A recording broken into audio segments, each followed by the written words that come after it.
In the years following the mission, each of the guys set out to make his life unrecognizable, until the memories of that other life, that earlier existence, were bathed in a false artificial light, and they themselves became convinced that none of what took place had actually happened. Or at least, not to them. Lieutenant Egitto, like the others, has done his best to forget. He moved to another city, transferred to a new regiment, changed his beard length and his eating habits, redefined some old personal conflicts, and learned to ignore others that didn't concern him, a difference he had by no means been aware of before. He's not sure whether the transformation is following some plan or is the result of an unsystematic process, nor does he care. The main thing for him, from the beginning, has been to dig a trench between past and present, a safe haven that not even memory would be able to breach. And yet, missing from the list of things he's managed to rid himself of is the one thing that most vividly takes him back to the days spent in the valley. 13 months after the conclusion of the mission, Egitto is still wearing his officer's uniform. The 2 embroidered stars are displayed at the center of his chest in precise correspondence to the heart. Several times the lieutenant has toyed with the idea of retreating to the ranks of civilians, but the military uniform has adhered to every inch of his body. Sweat has discolored the fabric's pattern and tinted the skin beneath.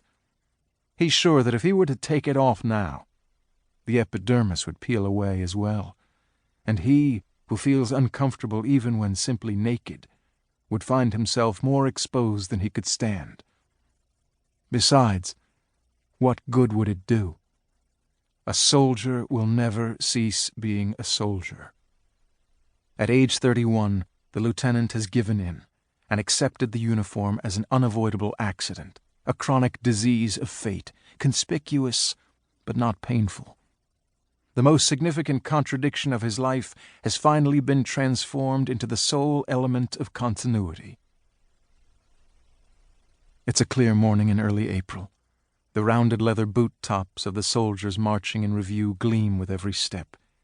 Egitto isn't yet accustomed to the clarity, full of promise, that Belluno sky flaunts on days like this. The wind that rolls down from the Alps carries with it the Arctic cold of glaciers, but when it subsides and stops whipping the banners around, you realize that it's unusually warm for that time of year.